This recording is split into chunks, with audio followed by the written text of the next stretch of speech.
Bismillahirrahmanirrahim. Alhamdulillahirabbil alamin wassalatu wassalamu ala asyrofil anbiya'i wal mursalin nabiyina Muhammadin wa ala alihi wa ashabihi ajmain. Ikhwani fillah rahimani wa rahimakumullah. Kita lanjutkan tentang rukun iman. Bahasanya rukun iman itu meliputi 6 hal yang harus diimani, yaitu beriman kepada Allah, beriman kepada kitab-kitabnya, beriman kepada malaikat-malaikatnya, beriman kepada kitab-kitabnya, beriman kepada rasulnya, beriman kepada hari akhir, dan beriman kepada takdir Allah Subhanahu wa taala, baik takdir yang baik ataupun takdir yang buruk. Dan ini merupakan jawaban dari pertanyaan malaikat Jibril yang datang kepada Nabi Shallallahu Alaihi Wasallam saat bersama para sahabat.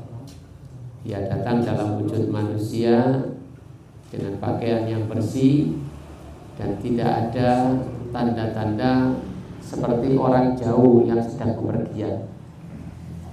Tapi para sahabat pun tidak ada yang kenal. Kalaupun orang jauh kok pakaiannya bersih, tidak acak-acakan rambutnya, tidak cuma camping, seperti kondisi orang yang pergi jauh. Tapi umpamanya orang dekat kok nggak ada yang kenal sahabat ini.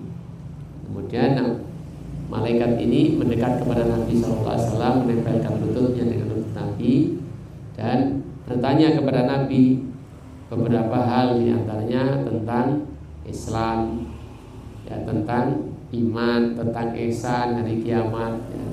Nah, kita sampai pada jawaban Nabi SAW ketika ditanya oleh malaikat Jibril, ya Muhammad, mal iman.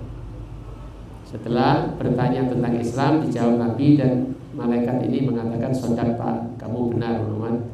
Kemudian dia bertanya lagi selanjutnya, mal iman, apa itu iman? Lalu Nabi SAW menjawab, antum minabillahi wa malaikatihi wa kutubihi wa rusulihi wal yaumil akhiri wa bi qadri khairihi wa syarrihi. Engkau beriman kepada Allah, malaikat-malaikatnya, kitab-kitabnya, rasul-rasulnya, hari akhir, dan beriman kepada takdir Allah, takdir yang baik maupun takdir yang buruk, takdir yang menyenangkan ataupun takdir yang tidak menyenangkan. Wa ilaika ma yatadammanu kullu ruknin minha.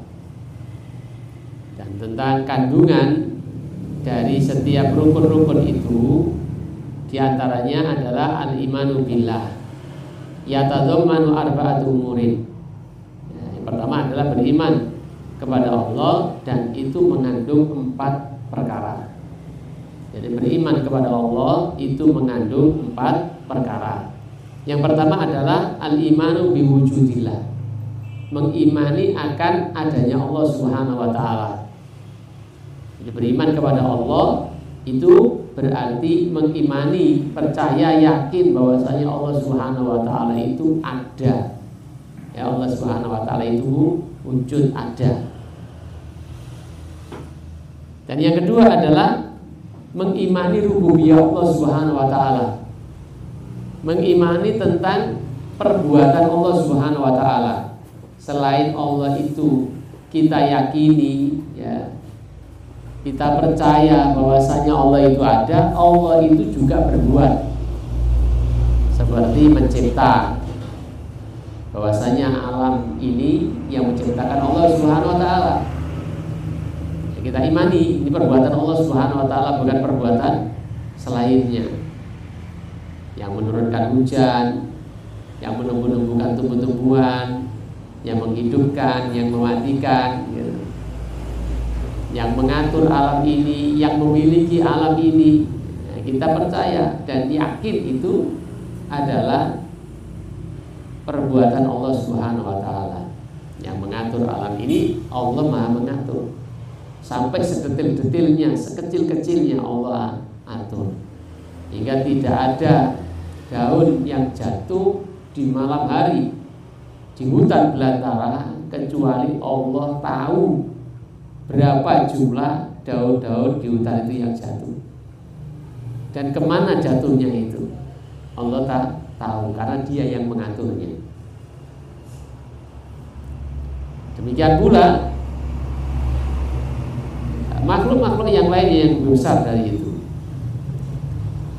Yang ketiga adalah mengimani tentang uluhiyah Allah.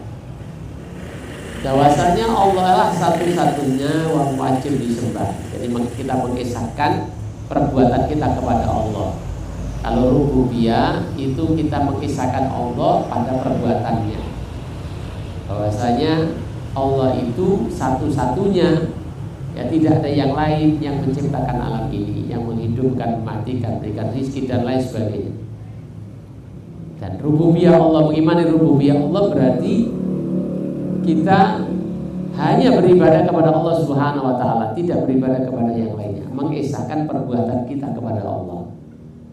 Bahwasanya kita tidak beribadah kecuali hanya kepada Allah. Kita tidak berdoa kecuali hanya berdoa memohon kepada Allah Subhanahu wa taala. Kita tidak bernadar kecuali karena Allah Subhanahu wa taala. Kita tidak bersumpah kecuali dengan menyebut nama Allah Subhanahu wa taala.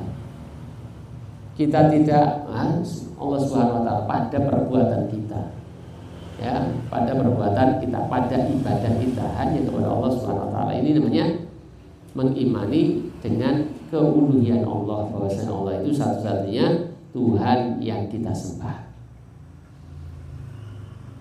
Kemudian yang keempat adalah kita mengimani Allah Subhanahu wa taala, beriman kepada Allah Subhanahu wa taala itu juga meliputi bahwasanya kita mengimani tentang asma dan sifat Allah Subhanahu wa taala.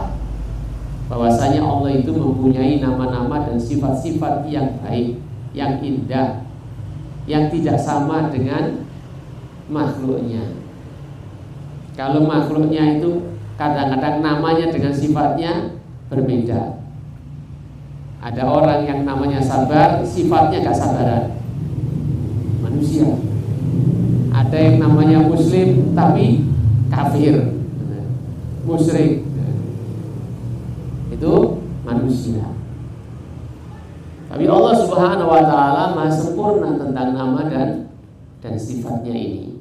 Yang mana nama dan sifat ini sesuai dengan keagungan dan ketinggian Allah Subhanahu wa taala sebagai Tuhan, yang tidak boleh disamakan dengan makhluknya, yang tidak boleh ditolak.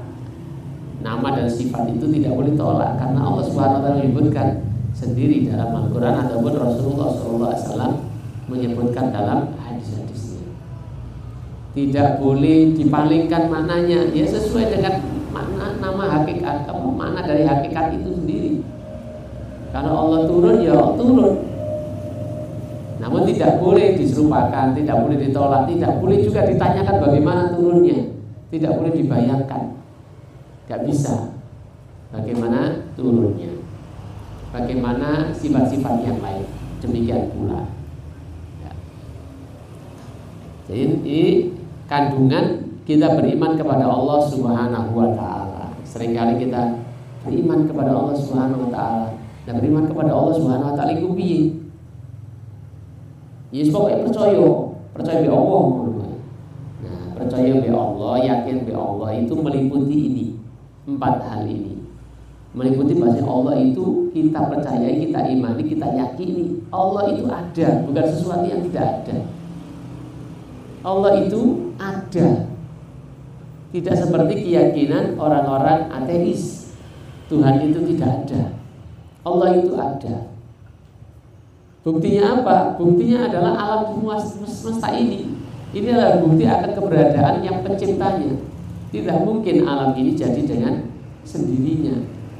Sebagaimana akal kita tidak bisa menerima bangku di depan kita ini, yang tidak pernah kita tahu siapa yang membuatnya, tapi adanya bangku ini kita yakin pasti ada pembuatnya, pasti ada tukang yang membuat bangku ini, sekalipun kita tidak pernah melihatnya.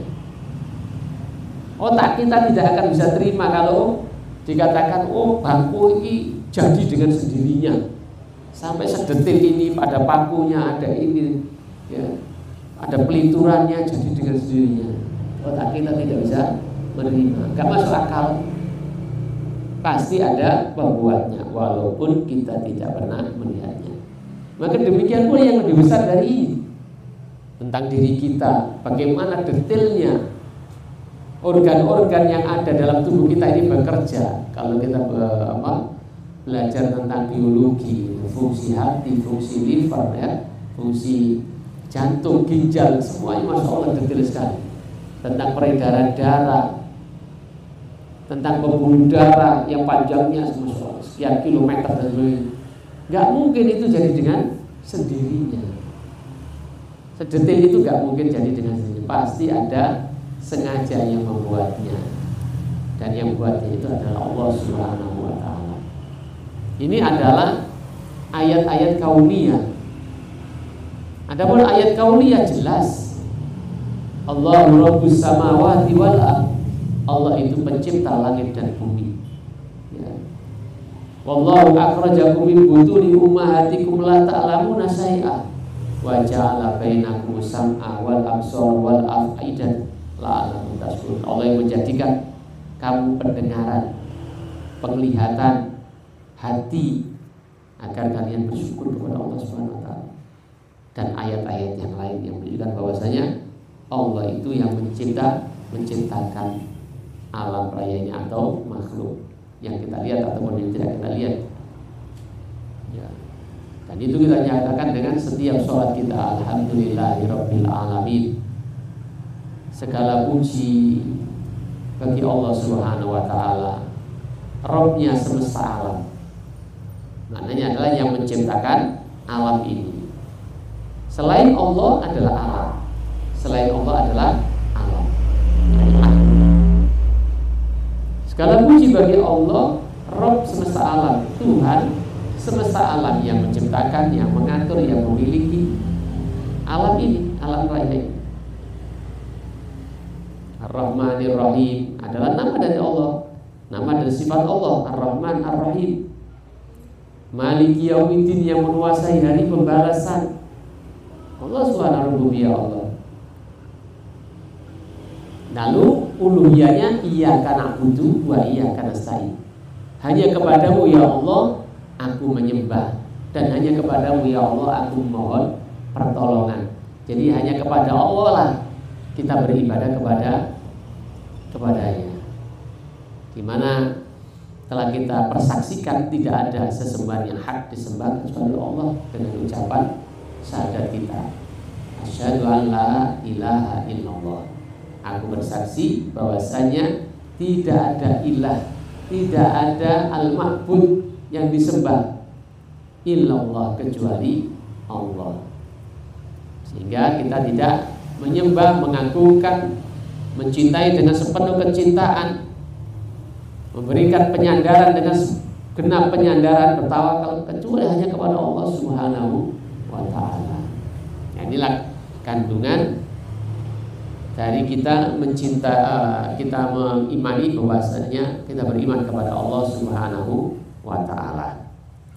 Adapun beriman kepada para malaikat-malaikatnya, maka ini juga mengandung atau masuk di dalamnya 4 hal, yaitu mengimani akan adanya para malaikat.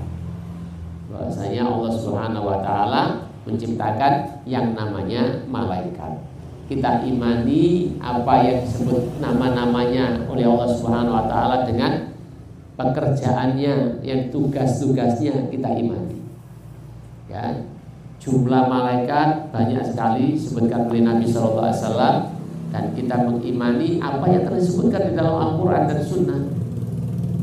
Nama-nama mereka. Ini malaikat, di mana lebih detailnya bisa dilanjutkan di kitab yang lainnya. Tapi yang harus kita tahu ketika kita beriman kepada malaikat, kita tahu bahwa kita beriman kepada malaikat itu ya kita mengimani, kita percayai, kita meyakini malaikat itu ada. Ya, malaikat itu ada, dan malaikat itu punya tugas-tugas. Ya, ada yang tugasnya mencabut nyawa, ada yang menjaga manusia, ada yang menjaga neraka, ada yang bertugas menurunkan hujan dan lain sebagainya. Termasuk malaikat Jibril, malaikat yang paling mulia adalah malaikat Jibril yang bertugas untuk membawakan wahyu kepada Rasulullah SAW. Itu adalah informasi yang gaib yang datang dari Al-Quran maupun Sunnah yang kita mengimaninya, yang menunjukkan bahwasanya malaikat itu ada dan jumlahnya banyak sekali. Ketika Rasulullah SAW dimi'rajkan oleh Allah Subhanahu wa Ta'ala sampai ke langit ke-7, ya, sampai ke Sidratul Muntaha, sampai di Baitul Ma'mur. Baitul Ma'mur itu adalah pusat ibadahnya penduduk langit.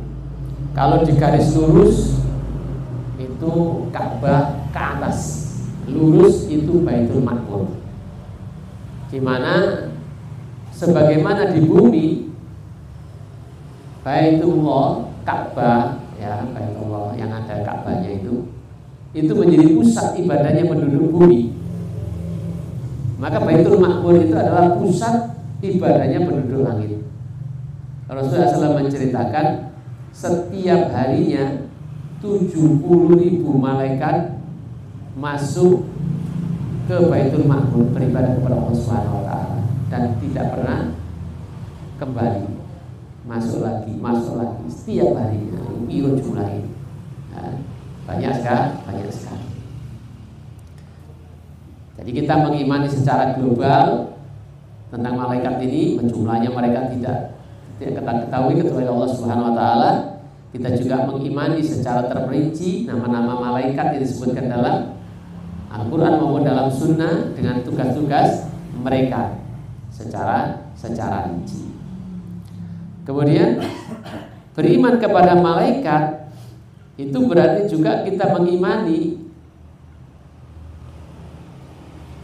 dari nama-nama ini sudah kita sebut tadi. Al-imanu, kita beriman dengan malaikat-malaikat yang kita ketahui namanya dari mereka seperti Jibril, dan yang tidak ketahui yang tidak kita ketahui namanya, kita mengimani mereka secara global. Dan kita mengimani sifat-sifat mereka dengan apa yang telah kita ketahui dari Al-Quran maupun Sunnah. Jadi maka sumbernya sumber keilmuan atau akidah kita, keyakinan kita adalah Al-Quran dan Sunnah. Sumber yang resmi, sumber yang otentik, sumber yang terpercaya, Al-Quran dan Sunnah terkait dengan permasalahan gaib, terutama mengimani hal yang gaib. Malaikat ini perkara yang gaib. Tidak ada sumber yang otentik, yang lebih otentik daripada Al-Quran dan Sunnah, karena yang paling mengetahui adalah Allah Subhanahu wa Ta'ala, dan tidak ada manusia yang mengetahui kecuali Rasulullah SAW, utusan Allah Subhanahu wa Ta'ala yang Allah berikan wahyu kepadanya. Tidak ada orang yang lebih mengetahui perkara yang gaib kecuali Rasulullah SAW. Dan Rasulullah SAW mendapatkan pengetahuan itu dari Allah Subhanahu wa Ta'ala lewat wahyu. Kalau Allah Subhanahu wa Ta'ala tidak membagikan, ya Rasulullah juga tidak tahu. Ya, seperti misalnya dalam peperangan, Rasulullah SAW nggak tahu posisi dan strategi musuh, nggak tahu. Sehingga perlu Rasulullah SAW bermusyawarah dengan para sahabat, sebaiknya kita posisinya di mana, untuk ruginya gimana. Rasulullah nggak ngerti apa yang akan terjadi, nggak ngerti. Kalau tidak dikasih tahu oleh Allah Subhanahu wa Ta'ala dalam peperangan ini misalnya, nggak ngerti apakah beliau akan terluka atau tidak, di mana beliau terluka, nggak ngerti. Makanya beliau juga pakai tameng, pakai baju besi. Kalau seandainya Rasulullah SAW tahu apa yang akan terjadi dari perkara yang gaib, tentu Rasulullah SAW misalnya ketika Rasulullah SAW kena giginya rempal, Rasulullah SAW tidak akan berada di sana. Ketika Rasulullah SAW dilempari batu, ya, diteriaki ketika berdakwah di Taif, ya, sampai berdarah. Begitu pula Zaid bin Harithah yang menemani Rasulullah SAW berdakwah ke Taif, diusir, dilempari.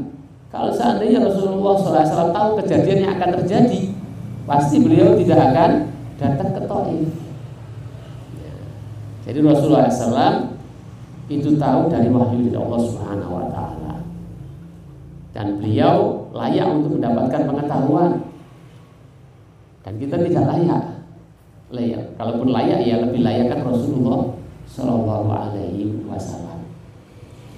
Apalagi itu menyangkut dengan keyakinan seperti ini. Jadi kita mengimani dengan malaikat-malaikat yang kita ketahui namanya. Di antara mereka ada Jibril, ada Mikail, ada Israfil dan sebagainya. Dan siapa-siapa yang tidak kita ketahui namanya, karena jumlah mereka sangat banyak. Kita imani saja secara global. Kemudian kita juga mengimani sifat-sifat mereka, ya, mengimani tugas-tugas mereka. Kita percaya sebagaimana yang didapatkan dalam Al-Quran maupun Sunnah. Demikian pula kita mengimani dengan apa yang kita ketahui dari perbuatan-perbuatan mereka, yang mereka melaksanakannya dengan perintah Allah Subhanahu wa taala. Tadi kita singgung, ada tugasnya mencabut nyawa, ada tugasnya menghalau awan, menurunkan hujan, ya, menjaga gunung dan lain sebagainya. Termasuk menanyai ketika kita meninggal dunia di alam kubur. Termasuk malaikat yang tugasnya mengawasi kita, mencatat amal-amal kita yang baik maupun yang buruknya. Nah, ini semua. Kemudian beriman kepada kitab-kitabnya. Ya, beriman kepada kitab-kitabnya mencakup 4 hal pula, yaitu mengimani bahwasanya Allah Subhanahu wa taala benar-benar menurunkan kitab-kitab. Seperti menurunkan Taurat, Injil, Zabur, Al-Quran, ya, terus suhuf, lembaran-lembaran. Itu kita imani bahwasanya itu benar-benar turun dari sisi Allah Subhanahu wa taala. Demikian pula kita mengimani dengan apa yang kita ketahui dari informasi yang valid, ya, dari Al-Quran maupun Sunnah tentang nama kitab-kitab itu. Tentang nama dari kitab-kitab tersebut, ada yang namanya Al-Quran, ada yang namanya Taurat, ada yang namanya Injil, ya, Zabur. Kita imani, ya, kita imani dari perkara-perkara yang kita ketahui dari sumber yang jelas dari Al-Quran maupun Sunnah. Ini namanya mengimani kitab-kitab Allah.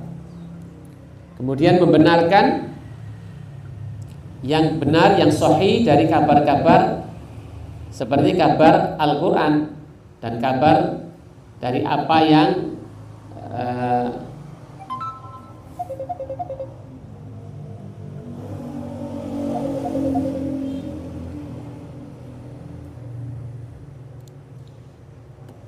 jadi membenarkan apa yang sahih di dalam pengkabarannya, seperti pengkabaran yang dikabarkan Al-Quran, dan apa-apa yang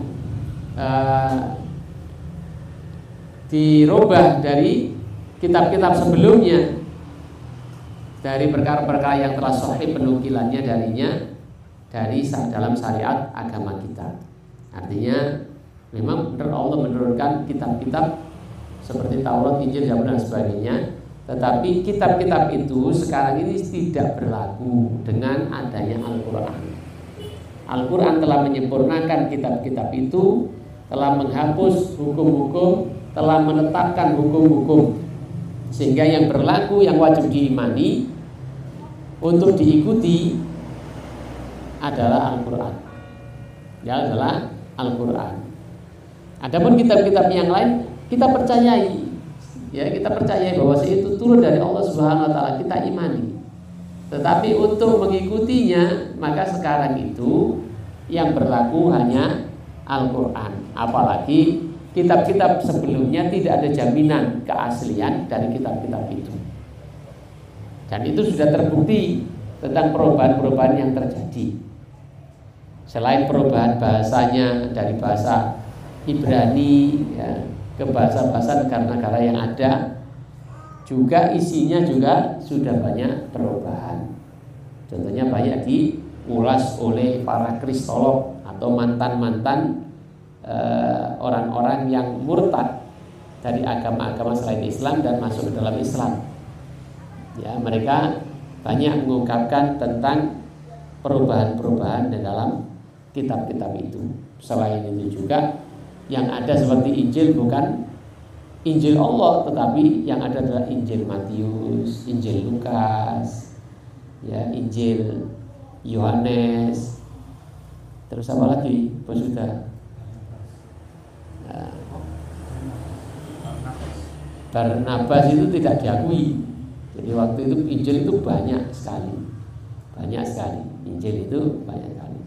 Versi yang banyak. Termasuk di antara Injil Barnabas. Tetapi yang diakui adalah Injil Matius, Injil Lukas, dan itu Injil sekarang. Injil Barnabas baru ditemukan beberapa puluh tahun yang lalu kayaknya. Enggak diakui, dulu sudah enggak diakui. Jadi itu berbeda. Misalnya tadi Injil Barnabas kan itu berbeda. Nah, jadi setelah turunnya Al-Quran, di mana Al-Quran telah menghapus hukum-hukum yang ada padanya pada kitab-kitab sebelumnya atau menetapkan hukum yang ada pada kitab-kitab sebelumnya. Juga setelah turunnya Al-Quran, maka yang wajib diimani dalam arti diikuti adalah Al-Quran. Maka orang yang beragama dengan kitab-kitab tersebut, ya, yang mengikuti nabi-nabi sebelum Nabi Muhammad atau Rasulullah Muhammad SAW diutus, ketika Rasulullah SAW diutus, maka mau nggak mau mereka harus mengikuti Nabi Muhammad SAW. Tidak boleh tetap kekeh dengan ajaran Rasul-Rasul sebelumnya. Oleh karena itulah kita mengenal Waraqah bin Naufal, anak dari pamannya Khadijah radhiyallahu anha. Dia seorang ahli kitab. Dia yang menyalin kitab dalam bahasa Ibrani ke dalam bahasa Arab. Ulamanya Nasrani lah, orang Nasrani waktu itu. Ketika Rasulullah SAW gusar dengan kejadian penerimaan wahyu pertama di Gua Hira, sehingga dia kebatan pulang, berburu-buru pulang, panik, minta diselimuti sama istrinya yaitu Khadijah. Setelah tenang, beliau menceritakan apa yang terjadi. Ya, bagaimana diriku ini wahai Khadijah, aku mengalami begini-begini. Dan Khadijah berikan hiburan, menenangkan hati suaminya ini. Dan kemudian beliau mengajak ke Waraqah bin Naufal, seorang keluarga dari salah satu keluarganya, anak pamannya Khadijah yang ahli kitab. Ketika Rasulullah di sana menceritakan, kata Waraqah bin Naufal, itu adalah namus yang dulu pernah datang ke Musa alaihissalam. Ya, itu adalah namus yang dulu datang kepada Musa alaihissalam. Maksudnya namus itu bahasa Ibrani. Maksudnya adalah malaikat Jibril yang dulu pernah mendatangi Musa alaihissalam. Dan tidak ada orang yang membawa seperti yang kau bawa ini kecuali akan dimusuhi oleh kaumnya, akan diusir oleh kaumnya. Kalau seandainya nanti usiaku masih menangi, kalau saya berumur panjang, ketika engkau diusir oleh kaummu, maka aku akan membelamu dengan sekuat daya dan upaya yang kumiliki. Ketika itu Rasulullah SAW mengatakan, apakah mereka kaumku akan mengusirku, akan memusuhiku? Karena begitu kuatnya ikatan asobia, ikatan orang-orang Arab. Ya, namanya keluarga itu bukan hanya misanan, tapi jauh-jauh itu masih keluarga, dibelani. Dan kita ingat ketika Nabi SAW diboikot oleh orang-orang Arab, orang-orang kafir Arab, maka yang ikut terlibat karena boikotnya yang keluarganya Bani Hashim, walaupun diantara mereka tidak semuanya beriman kepada Nabi Muhammad SAW. Nah, asobianya kuat sekali. Maka Rasulullah SAW merasa heran, apakah aku akan diusir oleh kaumku? Iya. Dan orang mengatakan tidak ada seorang yang membawa seperti yang kau bawa kecuali dia akan dimusuhi dan diusir oleh kaum. Jadi Waraqah bin Naufal, seorang ahli kitab, tahu bahwasanya setelah Nabi terakhir, Rasul terakhir diutus, mau gak mau dia harus beriman kepada Nabi yang diutus itu, Rasul yang diutus itu, walaupun dia seorang yang ahli di dalam agamanya, kiainya. Dan dia paham memang seperti itu. Ya, seperti itu seharusnya. Maka Nabi mengatakan, tidak ada seorang yang beragama sebelumku setelah aku diutus kecuali dia harus beriman kepada. Kalau dia tidak beriman kepada Muhammad SAW, maka dia dikatakan sebagai orang kafir. Apakah ahli kitab, ya ahli kitab orang Yahudi ataupun Nasrani, itu termasuk kafir, walaupun mereka ahli kitab, kafir. Innal ladzina kafaru min ahlil kitab wal musyrikina fi nari jahannam khalidina fiha.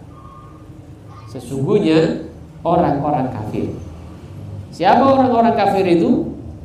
Min ahlil kitab, di antara orang-orang kafir itu adalah ahli kitab, orang yang mengikuti ajaran agama nabi-nabi sebelum ini, yang Allah turunkan kitab kepada mereka, yang kitabnya tidak ada jaminan keasliannya, hanya Al-Quran yang ada jaminan keasliannya, dan sudah terbukti dalam sejarah memang kitabnya itu isinya berubah-ubah dan juga rancu bertentangan antara satu dengan yang lainnya. Jadi innal ladzina kafaru, semua orang-orang kafir min ahlil kitab, dari kalangan ahli kitab, wal musyrikina, dan orang-orang musyrik, fi nari jahannam khalidina fiha, mereka itu semua di neraka Jahannam, kekal di dalamnya, karena mereka apa? Kafir, tidak beriman kepada Nabi Muhammad SAW. Ikhwani fillah rahimani wa rahimakumullah, kepanjangan ya, kita kembali lagi ke sini. Jadi mengimani kepada kitab Allah, mengimani kepada kitab-kitab Allah adalah mengimani bahwasanya Allah Subhanahu wa taala menurunkan, benar-benar menurunkan dari sisinya kitab-kitab. Kita juga mengimani dengan apa yang kita ketahui dari Al-Qur'an maupun Sunnah, karena ini sumber yang kita katakan berkali-kali, sumber yang paling otentik tentang nama-nama dari kitab-kitab tersebut. Sehingga kita tahu ada yang namanya Al-Qur'an, ada yang namanya Injil, Zabur, Taurat, ya, atau suhuf dan lembaran-lembaran.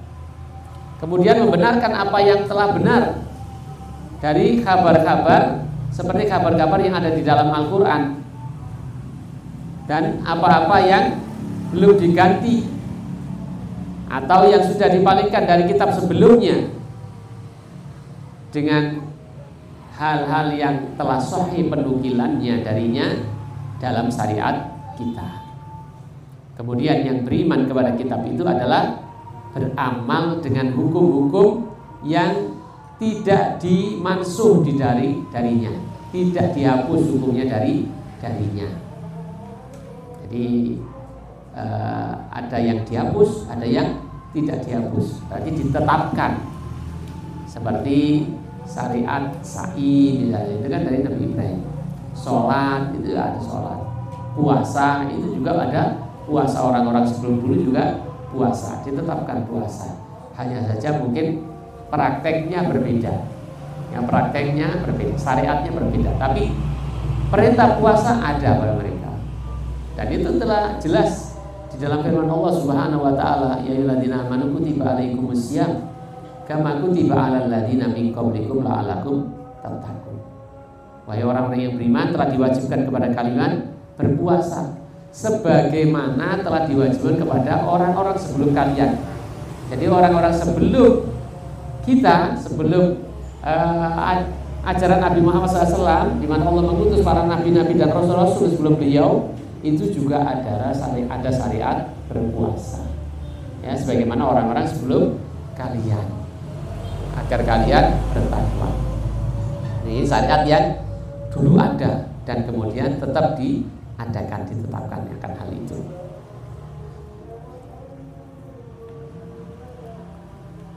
Kemudian sholat juga ada, ya, sholat. Berkorban Ya, berkorban malah ini sejak zaman Qabil dan Habil, Nabi Adam berkorban, dan lain sebagainya. Kemudian adalah mengamalkan hukum-hukum tadi itu yang tidak dihapus darinya, dan ridho dan serta menerima. Ya, apakah kita paham hikmahnya? Ya, apakah kita paham tentang hikmahnya? Hikmah disyariatkan itu ataupun kita belum paham, tetap kita mengimani syariat yang ada di dalam Al-Quran. Karena kadang-kadang apa yang diperintahkan, apa yang dilarang, tidak ada penjelasan kenapa itu dilarang. Cukup kita imani kitab-kitab itu, Al-Quran seperti Al-Quran yang melarang babi misalnya, kita imani. Walaupun kita tidak tahu hikmahnya, kenapa sih babi diharamkan, katanya rasanya enak, kenapa diharamkan? Kita nggak tahu hikmahnya. Karena Allah tidak menyebutkan tentang hikmah pelarangannya itu. Sebab pelarangan itu apa? Kewajiban kita hanya berusaha menggali kira-kira apa hikmahnya. Yang pasti kalau Allah Subhanahu wa taala larang, pasti perkara itu tidak baik. Apa ketidakbaikan ketika kita mengkonsumsi babi? Nah, baru ada penelitian-penelitian yang menunjukkan oh bahayanya kalau kita makan babi akan muncul penyakit yang seperti ini. Tapi bukan sebuah alasan babi itu dilarang karena ada cacing pitanya, tidak. Karena Allah tidak menyebutkan dilarangnya babi karena ada cacing pitanya. Karena sesuatu yang dilarang dengan suatu sebab, ketika sebab itu hilang, maka akan hilang larangan itu. Sebabnya tidak ada. Ya kan? Kalau seandainya babi itu dilarang karena ada cacing pitanya, lalu dengan digodok atau dibakar sekian derajat yang mana cacing pitanya itu mati, apa kemudian babi menjadi halal? Tidak. Ya, karena memang diharamkannya itu bukan karena adanya sebab itu. Allah yang lebih tahu. Dan kita tidak tahu hikmahnya karena Allah tidak menyebutkan alasannya. Tapi kita mengimani. Di antara mengimani kitab Allah Subhanahu wa taala, mengimani dan mengamalkan hukum-hukumnya, sekalipun kita tidak tahu hikmah akan pelarangan itu atau hikmah dari diperintahkannya tersebut. Kita sholat, kenapa sholat zuhur itu kok 4 rakaat, kenapa subuh itu kok 2 rakaat, padahal ini mestinya kan subuh itu mestinya lebih banyak, 8 rakaat atau lebih olahraga. Zuhur wayahe pergawe cepet-cepetan, kenapa harus 4 rakaat? Enggak. Allah enggak jelaskan kenapanya, itu rahasia ilahi. Ya, cukup bagi kita aqimus sholat, ya dirikanlah sholat. Ya, kemudian Nabi SAW mengajarkan tentang jumlah-jumlah doa-doanya, ya kita amalkan. Itu saja. Ini namanya beriman kepada kitab-kitabnya. Jadi kita tunduk dan patuh, terima gitu. Dengan semua kita pahami ataupun tidak pahami hikmahnya, kita lakukan, kita tunduk dan patuh dengannya. Dan semua kitab-kitab terdahulu yang dimansuh, yang dihapus oleh Al-Quran, ya, kita imani. Tapi untuk beriman dengan apa yang ada sekarang, ya enggak bisa. Kita berimani bahwa Allah itu punya turunkan kitab-kitab namanya Injil. Apakah kitab Injil itu sekarang yang dimaksud kitab Injil sekarang? Ya pasti tidak. Karena sekarang itu Injilnya Injil, walaupun namanya sama ya, itu Injil Matius, Injil Lukas, kan Injilnya Allah. Dan antara Injil satu yang lainnya satu dikatakan ini yang benar, ini yang benar, mana yang harus diinginkan. Tapi kita mengimani kitab-kitab Allah, iya Allah menurunkan kitab-kitabnya dan namanya ini. Tapi semua yang sekarang tidak berlaku, yang berlaku Al-Quran. Demikian ikhwan fillah rahimani wa rahimakumullah.